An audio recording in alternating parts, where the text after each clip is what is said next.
우리가 오늘 같이 읽은 베드로전서 3장 15절, 16절 말씀, 특별히 베드로전서 3장 15절 말씀은 저같이 좀 소극적인 성격을 가진 사람에게 큰 위안을 주는 말씀입니다. 어떤 면에서 소극적이냐면 복음을 전하는 일에 있어서 소극적이고 수줍음이 많다라는 것입니다.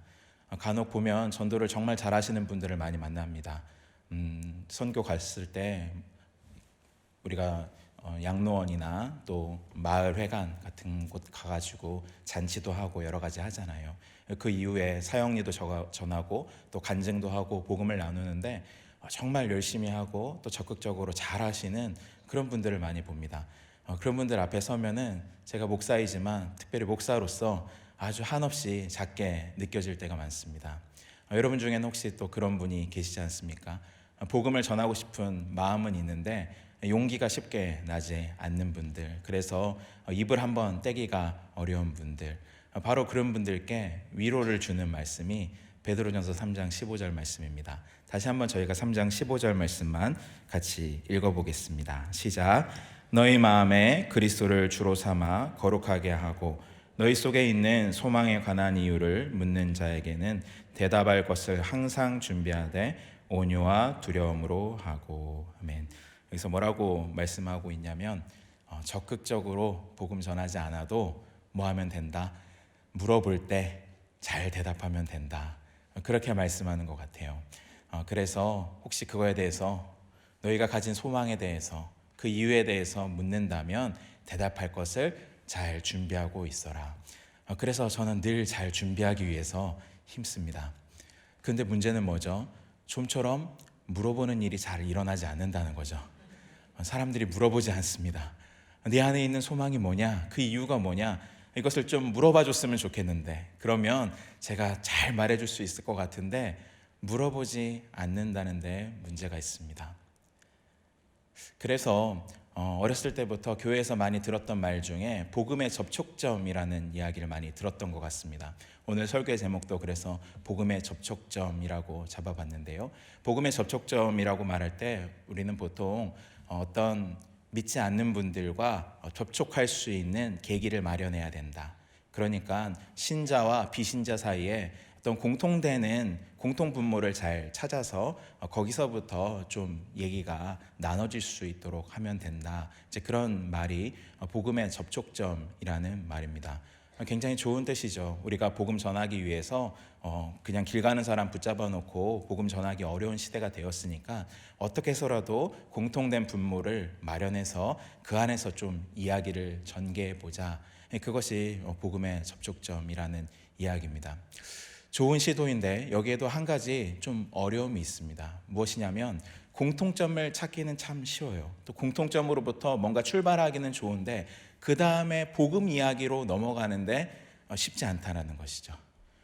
그래서 이것이 보통 어떤 시도가 돼버리는 경우가 많냐면 공통점을 충분히 나누고 그냥 끝나는 경우가 많다라는 것입니다. 그래서 우리가 세상과 동화되고 세상과 어울려지는 것 어떤 면에서는 좋은 것입니다. 그들과 가까이 하고 어떻게 해서든 이웃이 되고자 하는 것이 참 좋은 일인데 그 다음 단계가 분명히 있어야 되고 그 다음으로 복음이 전해지는 일이 있어야 된다는 것입니다.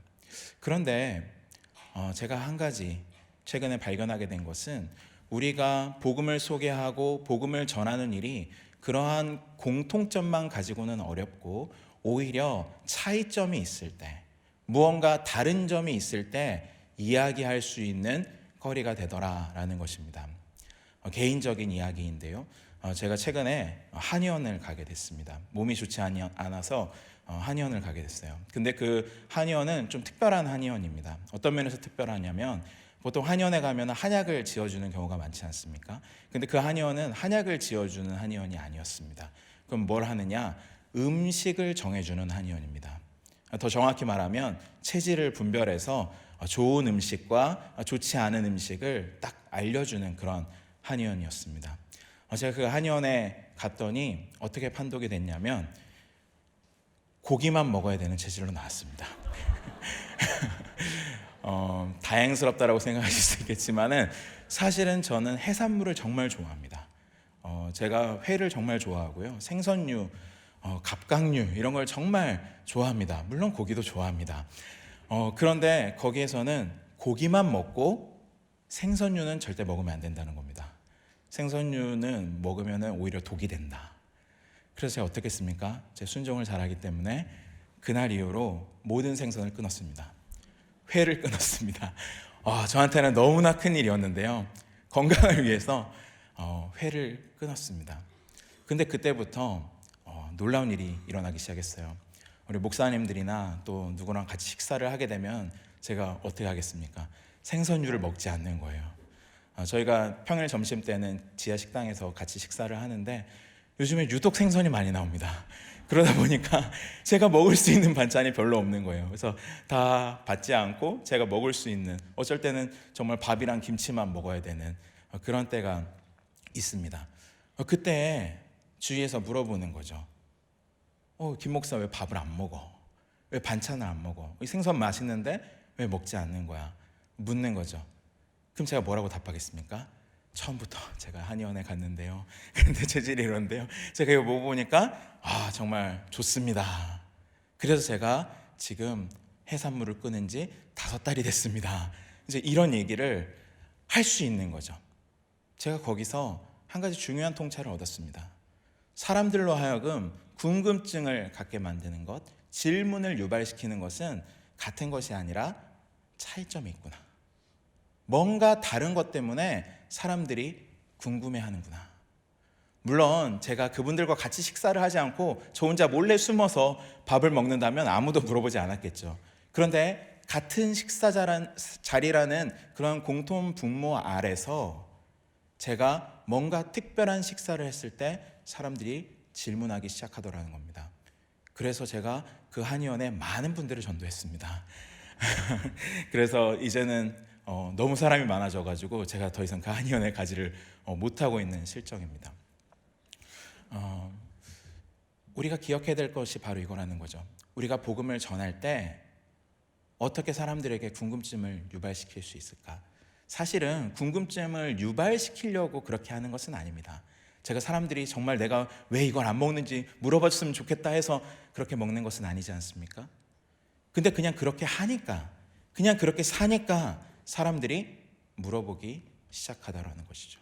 그리고 저는 그 이유에 대해서 준비된 대답을 하면 되는 것이었고, 그 대답에 대해서 흥미롭게 들은 분들도 있고 아니면 무시하는 분들도 있었고, 또 어떤 분들은 적극적으로 어느 한의원이냐 묻는 분들도 있었습니다. 혹시 이 설교가 끝나고 어느 한의원인지는 묻지 않으셨으면 좋겠습니다. 복음도 마찬가지라는 것입니다. 어떤 차이 가운데서 질문이 나타났을 때 우리가 대답할 수 있고, 우리가 대답한 것을 신실하게 잘 증거한다면 하나님께서 예비하신 어떤 사람은 그 대답에 대해서 반응할 것입니다. 흥미를 가질 것입니다. 사실상 여기 앉아있는 분들 중에서도 그러한 이유 때문에 교회에 처음 나오게 되신 분들도 있으리라고 생각합니다. 회사 동료가 있는데 그 동료가 뭔가 특별한 거죠. 하는 행동이 특별하고 뭔가 다르다라는 것이 느껴지는 것이죠.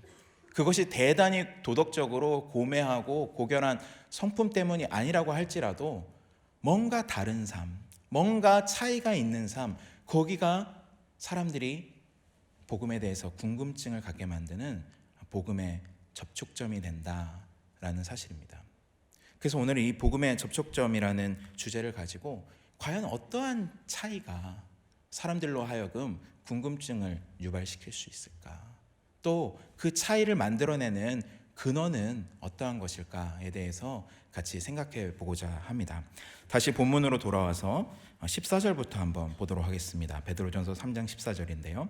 그러나 의를 위하여 고난을 받으면 복 있는 자니 그들이 두려워하는 것을 두려워하지 말며 근심하지 말고 너희 마음에 그리스도를 주로 삼아 거룩하게 하고, 이렇게 시작하는 것을 보게 됩니다.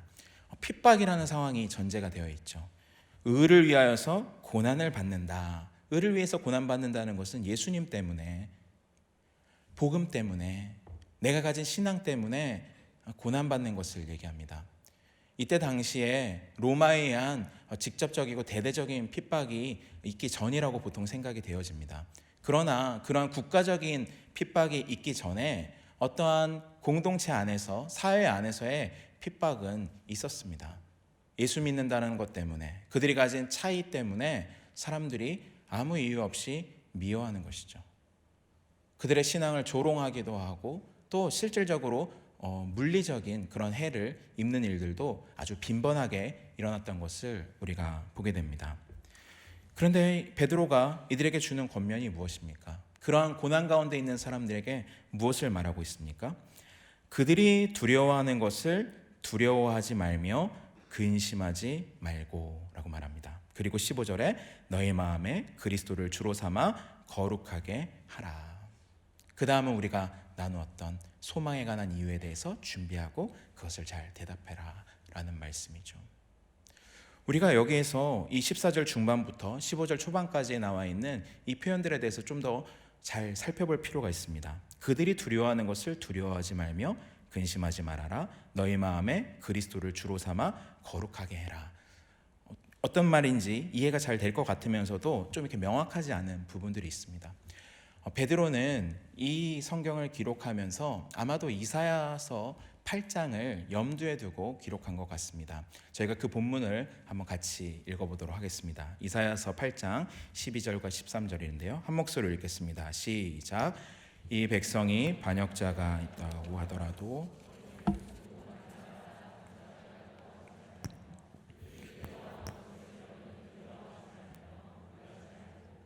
13절이요.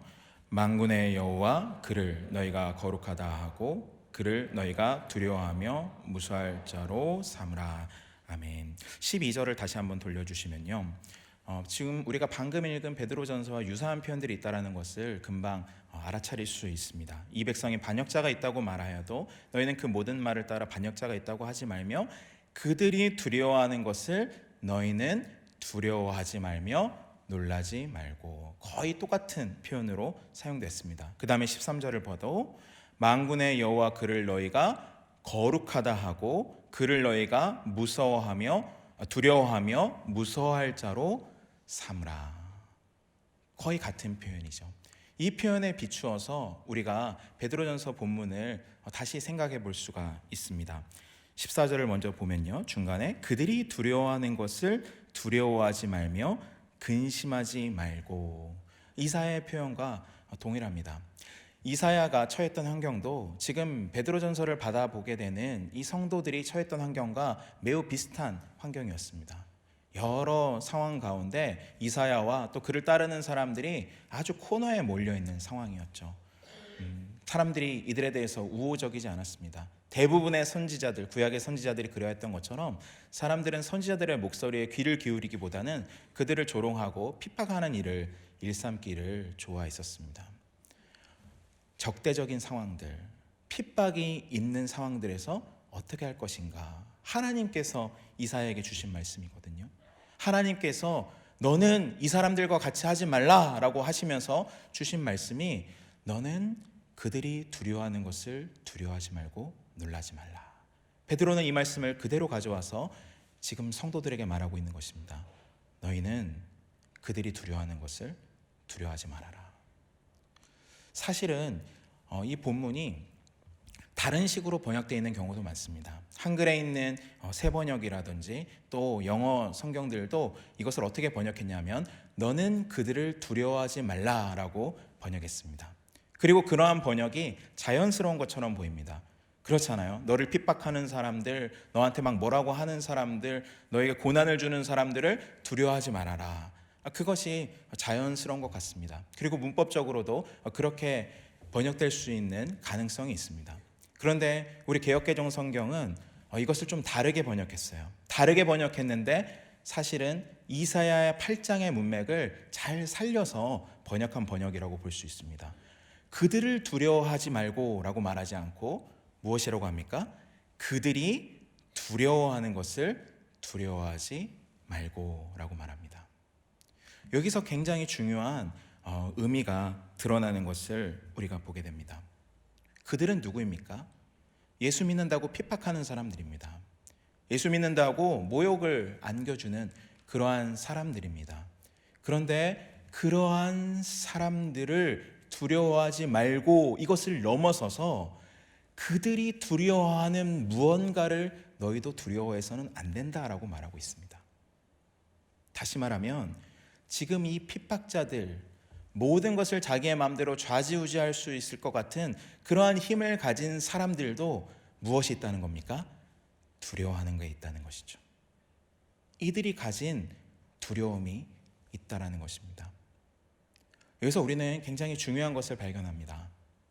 사람들 가운데 대부분 다 두려움이 있지만 어쩌면 힘을 가진 사람들, 자기 스스로 다른 사람들을 마음대로 부릴 수 있다고 생각하는 그러한 힘과 권력을 가진 사람들, 그 사람들 안에 큰 두려움이 있다라는 것입니다. 아주 역설적이게도 폭력성은 두려움의 기초에서 나옵니다. 폭군은 두려움으로 가득 차 있는 그러한 사람입니다. 무엇이 두려울까요? 상실이 두려운 것이죠. 자기가 지금 가지고 있는 그 힘과 권력들 또는 명예들, 그것들을 다 잃어버릴까 봐 그것을 두려워하고 그것을 붙들기 위해서, 뺏기지 않기 위해서 전전긍긍하는 사람들. 그런데 그런 사람들 속에서 무엇이 나옵니까? 폭력성이 나오는 것이죠. 증오가 나타나는 것입니다. 이것이 참 이상한 일입니다. 없는 사람들이, 힘이 없고 연약한 사람들이 자기의 것을 쟁취하기 위해서 그렇게 투쟁할 것 같은데 그것이 아니라 오히려 힘이 있고 권력이 있는 사람들이 불안해하고 두려워합니다. 자기 것을 빼앗겨 버릴 것 같은 그러한 두려움이 근본에 있습니다. 상실에 대한 두려움은 더 근본적으로는 죽음에 대한 두려움입니다. 나라는 존재가 사라져버린 것에 대한 두려움입니다. 그래서 이 사람들은 늘 죽음에 대한 두려움, 잃어버리는 것에 대한 두려움을 가지고 있고 거기로부터 폭력성도 나오고 거기로부터 다른 사람들을 함부로 대하는 것이 나온다는 것입니다. 그런데 성경은 뭐라고 말합니까? 그러한 두려움을 너희는 가져서는 안 된다.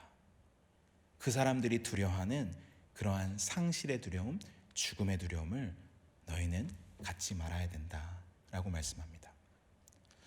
한 가지 더 이 두려움과 관련하여서 베드로가 우리에게 주는 힌트가 있습니다. 베드로전서 4장 3절에서 4절인데요. 베드로전서 4장 3절과 4절 자막으로 저희가 한번 같이 읽도록 하겠습니다. 시작. 너희가 음란과 정욕과 술 취함과 방탕과 행락과 무법한 우상 숭배를 하여 이방인의 뜻을 따라 행한 것은 지나간 때로 족하도다. 이러므로 너희가 그들과 함께 그런 극한 방탕에 다름질하지 아니하는 것을 그들이 이상히 여겨 비방하나. 네, 베드로전서 4장 3절에 4절에서는 왜 이 사람들이 예수 믿는 사람을 핍박하는가, 왜 미워하는가, 왜 비방하는가에 대한 중요한 단초를 제공하는 것을 보게 됩니다. 그것을 뭐라고 얘기합니까? 3절부터 다시 보면요. 너희가 음란과 정욕과 술 취함과 방탕과 향락과 무법한 우상 숭배를 하여 이방인의 뜻을 따라 행한 것은 지나간 때로 족하도다. 이제 그러한 삶에서 벗어났다는 것이죠. 또 벗어나야 된다는 것입니다. 그런데 이러므로 너희가 그들과 함께 그런 극한 방탕에 다름질하지 아니하는 것을 그들이 이상히 여겨 비방하나. 뭘 이상하게 여긴다고요? 그러한 극한의 방탕에 동참하지 않는 것을, 참여하지 않는 것을 이상하게 생각하여서 비방한다라고 말합니다. 예수를 믿는 경건한 사람들을 비방하는 이유가 어디 있는가? 그들이 악행에 동참하지 않기 때문에, 향락을 추구하지 않기 때문에 비방한다라고 말씀합니다. 그런데 방금 이 본문이 두려움과 관련이 있다고 말씀드렸습니다. 어떻게 두려움과 관련이 있을까요? 성경은 놀랍게도 이렇게 죄의 종이 되어서 거기에 지배를 받고 있는 삶 자체가 두려움에 기인하는 것이라고 말씀하고 있기 때문입니다. 우리가 자막으로 히브리서 2장 15절 말씀 같이 한 목소리로 읽겠습니다. 시작. 또 죽기를 무서워함으로 한평생 매어 종노릇하는 모든 자들을 놓아주려 하심이니. 이 구절을 잘 보면요, 이 구절은 예수 그리스도께서 어떻게 죽음을 통과하여서 죽음을 지나서 죽음에 매여 있는 사람들을 구원하셨는가를 설명하는 그러한 대목입니다. 그런데 그 죽음에 매여 있는 사람들을 어떻게 표현하고 있는지를 잘 보십시오. 또 죽기를 무서워함으로 한평생 매어 종노릇하는 모든 자들을 놓아주려 하심이니. 이들이 죄의 종노릇을 하고 있습니다. 마귀의 종노릇을 하고 있습니다. 그런데 거기에 근본적인 이유가 있다는 것이죠. 어떤 이유입니까? 죽기를 두려워함으로. 두려움이 지배하고 있는 것입니다. 어떠한 모든 욕망들도, 향락을 추구하는 삶들도 그 이면에는 두려움이 있습니다. 굉장히 역설적이죠. 이 세상의 모든 것을 누리면서 그렇게 극한 방탕으로 나아가는 삶 이면에 두려움이 있습니다. 마찬가지로 무엇에 대한 두려움입니까? 그것을 다 잃어버릴 것만 같은 두려움. 더 본질적으로는 죽음에 대한 두려움입니다. 죽기를 두려워하는 것입니다. 내 존재의 상실을 두려워하는 것입니다. 그래서 바로 그 두려움으로부터 온갖 방탕이 나타납니다. 이 두려움 때문에, 이 사람들이 두려워하는 것, 바로 그 죽음에 대한 두려움 때문에 폭력성이 나타나고, 이 죽음에 대한 두려움 때문에 극한의 방탕이 나타나는 것입니다. 그런데 오늘 성경은 뭐라고 말씀합니까? 너희는 그러한 두려움을 갖지 말아라. 그들이 두려워하는 그 죽음의 두려움을 너희도 가져서는 안 된다. 거기서부터 바로 차이점이 나타나는 것입니다. 거기에 바로 우리가 가진 소망에 대한 이유의 근원이 있는 것입니다. 우리가 가진 소망은 무엇입니까? 우리가 가진 소망이 이 세상에 관한 것이었다고 한다면 우리가 사실 별로 할 말이 없었을 것입니다. 그리고 우리 또한 늘 그러한 두려움에 사로잡혀서 살아갈 수밖에 없는 그런 존재였어야 했을 것입니다. 근데 우리가 가진 소망은 무엇입니까? 예수께서 주신 소망입니다. 예수께서 우리에게 살아있는 소망을 주셨습니다. 그 소망은 우리 또한 예수님처럼 죽음 가운데서 부활할 것이라는 소망입니다. 이 세상이 끝이 아니라 영원한 나라가 있고 그 영원한 나라에 우리를 위한 하나님의 복락이 예비되어 있다는 소망입니다. 오늘날 한 가지 안타까운 것은 이러한 다음 세상에 대한, 죽음 너머에 있는 세상에 대한 그 소망에 대해서 우리가 많이 잊어버리고 산다는 것입니다. 현실이 중요하죠. 현실의 그리스도인으로서 사는 것이 너무나 중요합니다. 그런데 지금 우리가 오늘 현실을 살아갈 수 있는 힘은 이 현실에서 나오는 것이 아니라 주님께서 약속하고 계신 다른 세상, 다가올 세상, 저 죽음 너머의 세상에 있는 줄 믿으시기 바랍니다. 그것이 부활의 능력입니다. 그것이 부활의 소망입니다. 그것이 우리가 가지고 있는 특별한 소망입니다. 죽음을 두려워하지 않을 수 있는, 상실을 두려워하지 않을 수 있는 유일한 이유가 바로 거기에 있습니다. 우리가 어떻게 상실을 두려워하지 않으면서 이 땅을 살아갈 수 있겠습니까? 늘 우리는 상실을 두려워합니다. 내가 지금 가지고 있는 것을 잃어버릴까 봐 전전긍긍하면서 살아갑니다. 우리가 무언가를 대비한다 그러고 예비한다고 그랬을 때는 잃어버리지 않기 위해서, 또는 잃어버리는 것을 대신하기 위해서 그것들을 예비하고 대비하면서 살아가지 않습니까? 많은 경우의 수를 늘어놓고 그 안에서 우리가 어떻게 해서든지 손해를 보지 않으면서 내가 지금 가지고 있는 것을 최소한 더 잃어버리지는 않기 위해서 그렇게 살아가고 있는 것이 우리의 삶이지 않습니까? 그런데 그러한 삶들 가운데서는 차이가 만들어지지 않습니다. 그러한 삶들 가운데서는 복음의 접촉점이 생겨날 수 없습니다. 우리가 모두 다 이 땅에서만 소망을 두고 이 땅의 삶을 어떻게 더 잘 살까? 이 땅에서 우리가 더 어떻게 많이 누리면서 어떻게 즐기면서 살 수 있을까? 이 땅에서 우리가 소위 성공이라는 것을 한번 맛보면서 살 수 있을까? 거기에 우리의 삶이 매몰되어 있다면 아무도 우리의 삶을 궁금해하지 않을 것입니다. 질문하지 않을 것입니다. 제가 그래서 회개하게 됐습니다. 왜 사람들이 나에게 질문하지 않을까? 왜 사람들이 나에게 내가 가진 소망에 대해서 궁금해하지 않을까? 네, 별로 소망이 없는 것처럼 보이기 때문이죠. 별로 그 특별한 소망이 없는 것처럼 보이기 때문입니다. 그들이 두려워하는 것을 똑같이 저도 두려워하면서 살고 있기 때문입니다. 어떻게 내가 가진 것을 유지할까 전전긍긍하면서 살고 있기 때문에 아무도 궁금해하지 않는 것입니다. 그렇다면 언제 궁금증이 유발되는 것입니까? 언제 사람들이 우리에게 그 소망에 대해서 묻게 되는 것입니까? 우리가 그것을 두려워하지 않을 때, 그리고 더 적극적으로 하나님을 두려워할 때인 줄 믿으시기 바랍니다. 그래서 15절은 이렇게 말씀합니다. 너희 마음에 그리스도를 주로 삼아 거룩하게 하고. 우리의 마음에 그리스도를 주로 삼아서 거룩하게 하라라고 말씀합니다. 사실은 좀 어색한 표현이죠. 예수님을 주로 삼아서 거룩하게 한다. 예수님이 이미 거룩하신 분인데 우리가 또 어떻게 거룩하게 하나?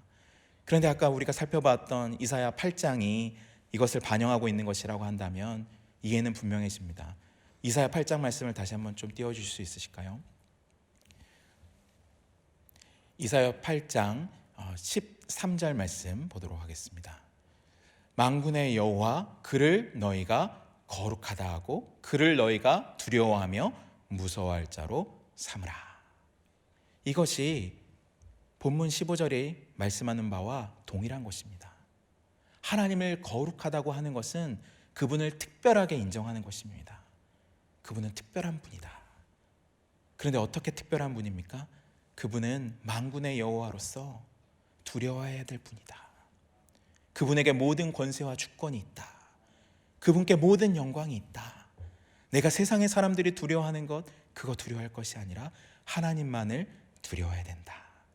그것이 이사야를 통해서 우리에게 주시는 말씀이고 또 오늘 베드로를 통해서 우리에게 주시는 말씀인 줄 믿으시기 바랍니다. 그리스도는 승천하신 하나님이십니다.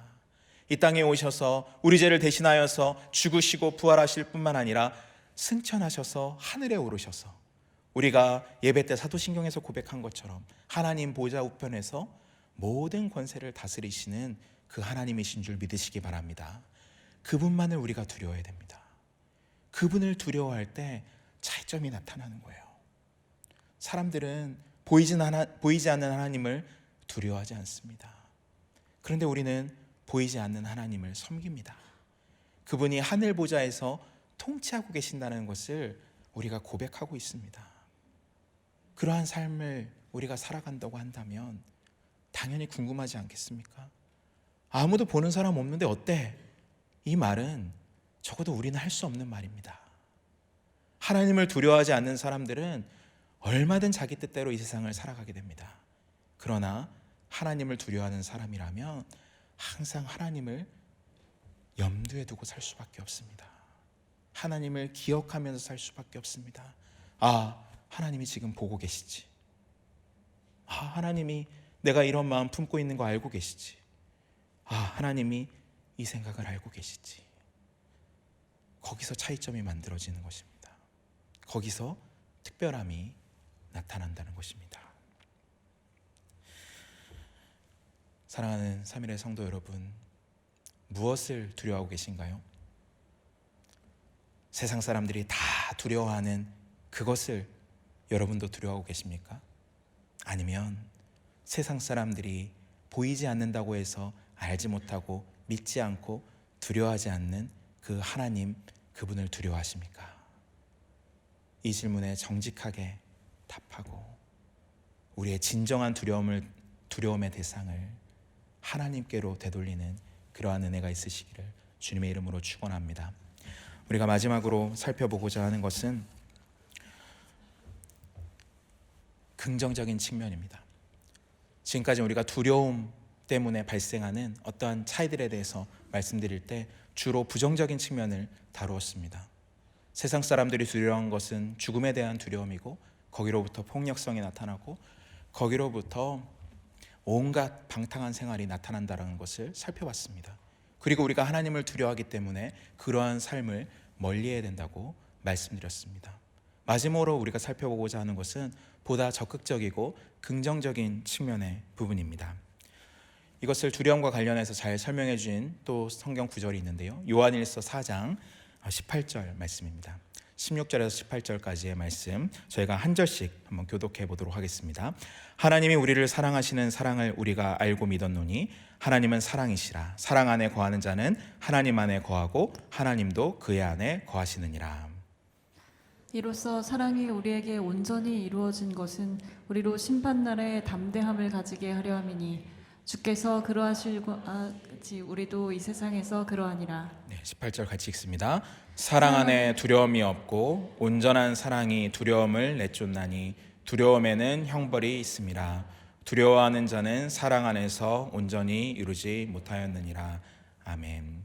이 말씀 우리가 너무나 잘 아는 말씀입니다. 특별히 18절 말씀을 우리가 잘 기억하고 있죠. 사랑 안에는 두려움이 없다.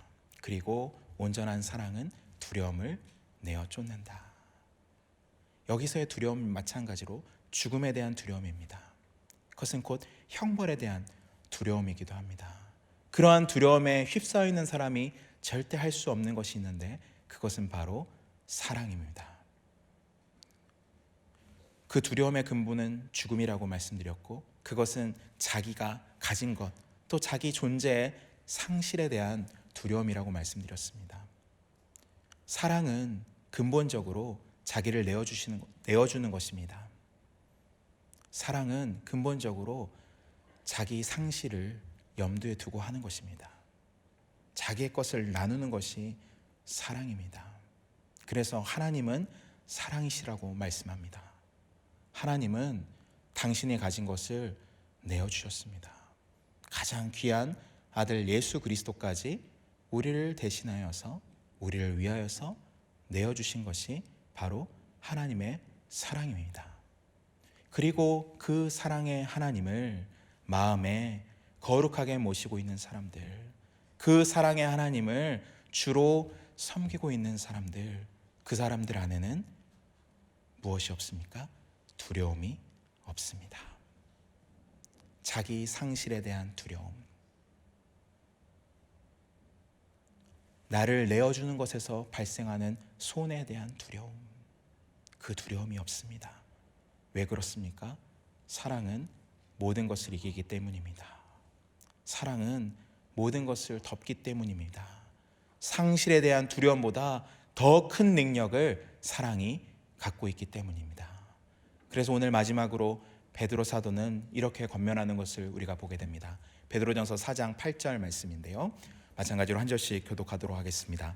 무엇보다도 뜨겁게 서로 사랑할지니 사랑은 허다한 죄를 덮느니라. 서로 대접하기를 원망 없이 하고. 같이 읽습니다. 각각 은사를 받은 대로 하나님의 여러 가지 은혜를 맡은 선한 청지기 같이 서로 봉사하라. 아멘. 사랑은 죽음을 이깁니다. 사랑은 상실에 대한 두려움을 이깁니다. 사랑은 모든 것을 이깁니다. 사랑은 허다한 죄를 덮습니다. 우리가 진정으로 두려워하는 분이 하나님이시라고 한다면, 우리가 진정으로 경외하는 분이 예수 그리스도 안에서 자신을 내어주신 그 사랑의 하나님이라고 한다면 우리 또한 사랑의 사람이 될 수 있을 줄 믿으시기 바랍니다. 사랑은 두려움을 이겨야만 가능합니다. 우리가 이미 하나님 안에서 그 충만한 사랑을 받았습니다. 사람들이 왜 우리에게 궁금증을 갖지 않는가? 이 특별함이 없기 때문입니다. 이 특별함은 하나님을 경외하는 그 두려움이고 또 하나님을 경외하는 것에서 나오는 온전한 사랑입니다. 자기의 상실을 두려워하지 않고 기꺼이 자기를 내어주는 그러한 사랑, 그것이 세상에 궁금증이 되어지고 세상에 응답이 되어줄 줄 믿습니다. 사랑하는 성도 여러분, 저희가 선교 시즌을 맡고 있습니다. 그리고 각자의 삶에서 복음 전하는 삶을 힘쓰고 계시는 줄로 믿습니다. 어떻게 우리가 복음의 접촉점을 만들 수 있겠습니까? 하나님을 두려워할 때, 또 사랑의 하나님을 진정으로 경외할 때, 그래서 모든 두려움을 이기고 우리 자신을 기꺼이 내어줄 때 우리는 그 복음을 담대하게 증거할 수 있을 줄 믿습니다. 이러한 복음의 사람이 되기를 간절히 축복합니다. 다 같이 자리에서 일어나셔서 찬양하시겠습니다. 믿음과 삶 찬양하겠습니다.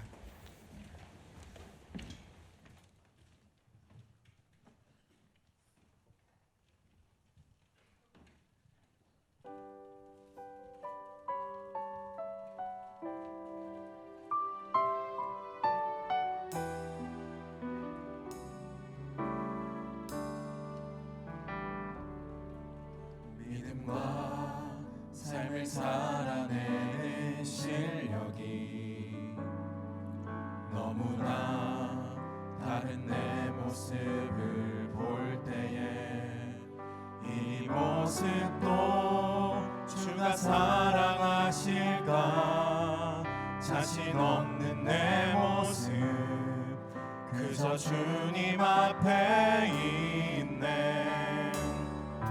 나 같은 자도 사랑하여 주시고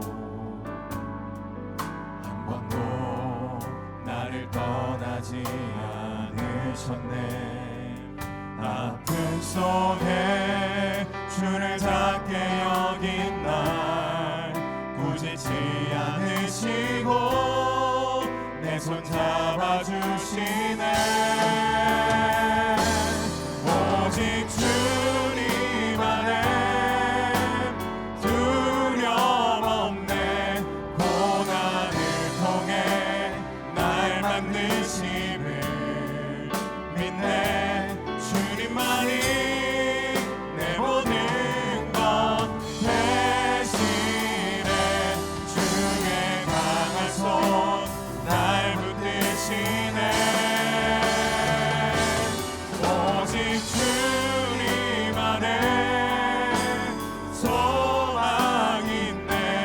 내 삶을 통해 영광 받으신 주님만이 내 모든 것 대신에 주의 선하심 나 노래하. 오직 주님 안에 오직 주님 안에 두려움 없네. 고난을 통해 날 만드심을 믿네. 주님만이 내 모든 것 대신에 주의 강한 손 날 붙드시네. 오직 주님 안에 소망 있네. 내 삶을 통해 영광 받으신 주님만이 내 모든 것 대신에 주의 선하심 나 노래하네. 이 시간 우리가 합심하여서 마지막으로 기도하기를 원합니다. 기도할 때 우리가 진정으로 두려워하는 것이 무엇인가 돌아보며 기도했으면 좋겠습니다. 하나님, 세상 사람들이 두려워하는 것을 두려워하지 않게 해주십시오. 하나님만을 두려워하게 해주십시오. 사랑의 하나님 그분만을 경외하게 하여 주십시오. 온전한 사랑은 두려움을 내어 쫓는다고 했습니다. 그 사랑으로 나를 감싸주시고 그 두려움 없는 사랑으로 사랑하며 살게 하여 주옵소서. 나를 복음의 통로로 복음의 접촉점으로 사용하여 주시옵소서. 마지막으로 주여 한번 부르고 합심하여 기도하도록 하겠습니다. 주여! 아버지 하나님 감사드립니다. 하나님 아버지 우리같이 부족하고 연약한 삶